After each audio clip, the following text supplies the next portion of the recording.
ഞാനൊരു തെറ്റേ ചെയ്തോളൂ. ഓൺലൈനിൽ ഒരു സാധനം മേടിച്ചു പോയി. ഇത് കണ്ട് ആമസോണിൽ നിന്ന് പാക്കിങ് കണ്ടല്ലോ.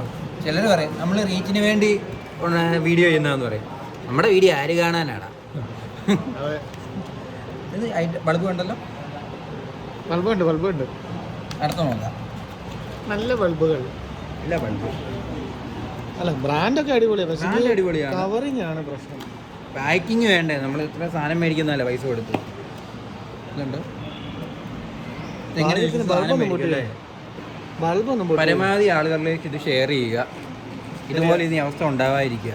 അതെ, ഗോപിക്ക് ഒന്ന് റീച്ച് ആക്കി കൊടുക്കുക. എനിക്ക് റീച്ചിന്റെ ആവശ്യമില്ല. കാരണം ഇത് എനിക്ക് പറ്റിയ അബദ്ധം വേറെ ആൾക്ക് പറ്റാൻ പാടില്ല. അങ്ങനെ ഒരു ഇതേ ഉള്ളൂ ഞാൻ പറയുന്നു.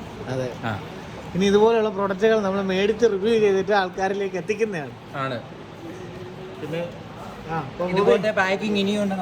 നമ്മൾ എനിക്കൊരു ബൾബ് ഓർഡർ ചെയ്യണമെന്ന് ഞാൻ നോക്കുന്നുണ്ട്, വേറെ ഒന്നും കൂടെ. പക്ഷേ ഇത് കണ്ടപ്പോൾ ഇനി ഞാനിങ്ങനെ ചെയ്യും. അപ്പം നമ്മുടെ കടയിലോട്ട് വരും എല്ലാ പ്രോഡക്റ്റും. പരമാവധി നമ്മുടെ കടയിലോട്ടല്ല, പരമാവധി പുറത്ത് സാധനം കടയിൽ പോയി മേടിക്കാൻ നോക്കുക. അതെ, ഇവിടെ എല്ലാം സാധനങ്ങളും ഉണ്ട്. ഇവിടുത്തെ പാക്കിങ് എങ്ങനെയാണെന്ന് അറിയാം.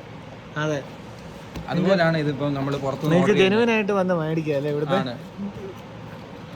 അതാണ് എനിക്ക് പറയാനുള്ളത്, വേറെ ഒന്നും പറയാനില്ല. എനിക്ക് റീച്ചിന് വേണ്ടി ഒന്നുമല്ല. എൻ്റെ അനുഭവം ഞാൻ പങ്കുചെയ്തു. അതെ, അടുത്ത വീഡിയോ ആയിട്ട് വീണ്ടും കാണാം. പിന്നെ ധാരാളം ഓഫറുകളുണ്ട്. എല്ലാരും നേരെ പോന്നോളൂ അല്ലേ.